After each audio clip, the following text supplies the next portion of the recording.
हेत्तेरिका मसित मात्र किन हुन्छ यस्तो?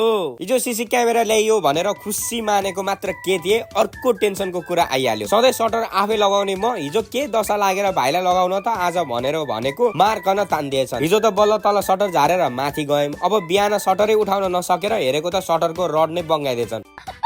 अब अर्को आपत आइपर्यो। अब के गर्ने कसो गर्ने कहाँबाट ल्याउने भनेर नयाँ किन्न हार्डवेयर पसलमा गएको 20 फिटको रड हुन्छ, त्यो सबै लग्नु पर्छ अरे। काटेर दिन मिल्दैन भन्नुभयो। भयो आपत। मलाई चाहिने 8 साढे 8 फिट जति मात्र, त्यत्रो 20 फिट म लगेर के गर्नु भनेर पसल आए। अब एउटा मात्र विकल्प रह्यो, कबाडीहरुकोमा गएर रड खोजेर लिएर आउने। त्यसपछि एउटा मात्र सटर खोलेर आस्तालाई हेर है भनेर भाइ र म बाइकमा गयौं। एकछिनमा एउटा लिएर पनि आयौं, तर त्यो नापेको सानो परेछ। फेरि त्यसलाई फिर्ता गरेर धनगढीमा भए जति सबै कबाडी सप्लायर्स पुगेँ। बिहानको 7 बजे हिँडेको 10 बजी सक्यो, कसैले भएर पनि दिनु भएन। भोलि पर्सि मेरो सटर पनि बिग्रेसी मलाई चाहिन्छ भन्नुभयो। कसैसित छँदा पनि थिएन। लगभग 8 वटा जति कबाडी सप्लायर्सहरुमा पुगेँ, कतै पनि पाइएन। अब लास्ट एउटा मात्र सप्लायर्स बाँकी थियो। त्यहाँ नभएको भए 20 फिटकै नयाँ किन्नु पर्थ्यो मलाई, तर धन्न यहाँ चाहिँ रहेछ। अनि नापेको मलाई चाहिने भन्दा अलि लामो नै रहेछ। बरु काट्न मिल्यो भनेर निकाले। अब स्प्रिङ सँगसँगै रहेछ। मलाई त रड मात्र चाहिएको, स्प्रिङ त चाहिँदैन भनेको त्यहाँको दाइलाई। हैन स्प्रिङ पनि लानु पर्छ भन्दै हुनुहुन्थ्यो। यसो मिठो बोलीले चिना परिचय गरेसी बल्ल तल्ल मान्नु भयो र आफ्नो स्टाफलाई स्प्रिङ निकाल्दिनु भन्नुभयो। अनि त्यसलाई वेट गरेर पेमेन्ट गरेको, आफैले डिस्काउन्ट पनि गरिदिनु भयो। त्यही हो कि मिठो बोली बोलेसी सबैलाई आफ्नो बनाउन सकिन्छ भनेको यही हो। अनि भाइलाई समात्न लगाएर खुसी हुँदै पसल आए। अनि हाम्रो मिस्त्री दाइलाई बोलाएर फटाफट बाङ्गेको रडलाई निकालेर उहाँको पसलमा लगेर ल्याएको रड बढी भएकोलाई काटेर पाल बनाएर फिट गर्न पसल ल्याउनु भयो। फेरि के मिलेन भनेर लग्नु भयो। हेत्तेरिका